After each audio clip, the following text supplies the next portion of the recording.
आणि भारतावरचा हा हल्ला आता पाकिस्तानच्याच मुळावर उठतोय। दहशतवाद्यांचं सगळं इन्फ्रास्ट्रक्चर भारतानं उडवायला सुरुवात केली आहे। तिकडे पाकिस्तानपासून वेगळा होण्यासाठी 1948 पासून झगडणारा बलोच प्रांत आणि त्यातले नागरिक यांनी पुन्हा आपला लढा तिखट केलाय। पहलगामच्या निमित्तानं आता बलुचिस्तान पाकिस्तानपासून वेगळा करण्यासाठीच्या चळवळीला नवं बळ मिळाले। बलूच लिबरेशन आर्मीनं पाकिस्तानी लष्कराच्या ताफ्यावर आयडी हल्ला केलाय आणि यामध्ये 10 पाकिस्तानी अधिकारी मृत्युमुखी पडले।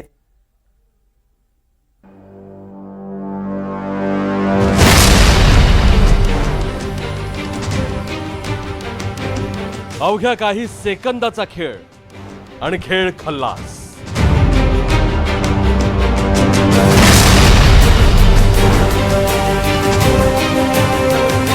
हा व्हिडिओ आहे पाकिस्तान मधल्या बलुचिस्तानचा। हा बदला आहे पहलगाम हल्ल्याचा। हा इशारा आहे पाकिस्तानच्या युद्धखोरांना।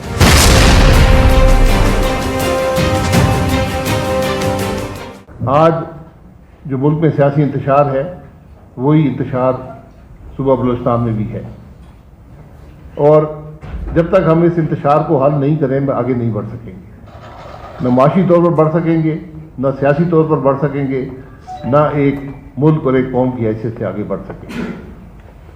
तो आज हम सब की जिम्मेदारी है कि इस मामले का कोई हल तलाश करें। सवाल ये आएगा कि हल है क्या। आज बलूचिस्तान का नौजवान मायूस है, इस हद तक मायूस है कि वो बंदूक उठाकर पहाड़ का रुख कर चुका है।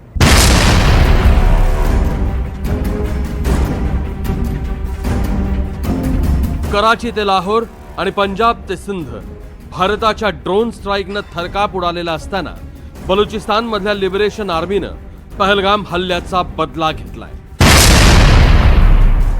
बीएलएच्या प्रवक्त्यांच्या दाव्यानुसार बोलनमधील शोरकनमध्ये पाकिस्तानी सैन्याच्या एका टँकरला उडवून लावण्यात आलेला आहे आणि या गाडीमध्ये पाकिस्तानचे 2 मोठे अधिकारी उमर आणि इम्रान हे होते।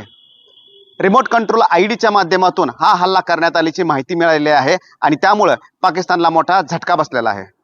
पाकिस्तानमध्ये केवळ भारतामुळे काही प्रकारचे किंवा बलुचिस्तान केपीके असो याच्या माध्यमातून काही अनाचार किंवा अत्याचार चालू नसून पाकिस्तानमध्ये 2 गट आहेत, एक शिया आहे एक सुन्नी आहे। आपल्याला माहिती आहे की 10 वर्षापूर्वी लाल मशिदीमध्ये शियांच्या वरती हल्ला करून मोठ्या प्रमाणात शियांची कत्तल करण्यात आली होती। त्यामुळे लाहोरमध्ये आज सकाळी झाला ब्लास्ट, हा नक्की कोणी केला आहे हे शोधावं लागेल। एरवी भारतानं कारवाई केली की ती कारवाई कशी झाली नाही किंवा त्या कारवाईत पाकिस्तानचं काहीही नुकसान झालं नाही असंच सांगण्याचा पाकिस्तानचा प्रयत्न असतो। पण ऑपरेशन सिंदूरची माहिती भारतानं पत्रकार परिषदेत पुराव्यासकट दिली आणि त्यानंतर मात्र पाकिस्ताननं हल्ला झाल्याचंही मान्य केलं आणि पाकिस्तानच्या 31 नागरिकांचा मृत्यू झाल्याचंही मान्य केलं। वो समझ बैठे थे कि हम पीछे हट जाएंगे, लेकिन वो ये बात भूल गए कि ये अल्लाह ताला के फजलो करम से बहादुरों की कौम है जो अपने अज़्म में फुलादी है, जिसके सपूतों ने खुद को मैदान जंग से निखारा है, जो अपने वतन की इज्जत और हिफाजत के लिए खून के आखिरी कतरे तक लड़ने के लिए तैयार है।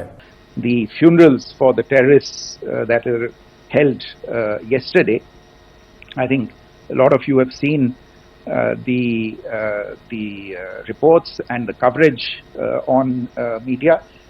If only civilians, if any civilians were killed in these attacks, I wonder what message this picture actually sends to all of you.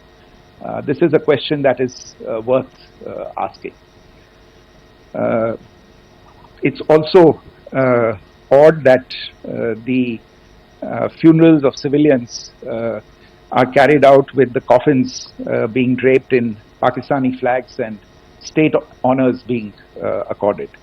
As far as we are concerned, the individuals eliminated at these facilities were terrorists. Giving terrorist state funerals may be a practice in Pakistan, doesn't seem to make much sense to us. Air स्ट्राईकच्या धक्क्यातून बाहेरही न आलेला पाकिस्तान या सगळ्या स्फोटांनी हादरून गेला. आधी एअर स्ट्राईक आणि मग ड्रोन स्ट्राईक आणि आता बलोच बंडखोरांचा जबरदस्त स्ट्राईक. घरातून बाहेरून चारही दिशांनी पाकिस्तान संकटात सापडला. Bureau report, NDTV Marathi.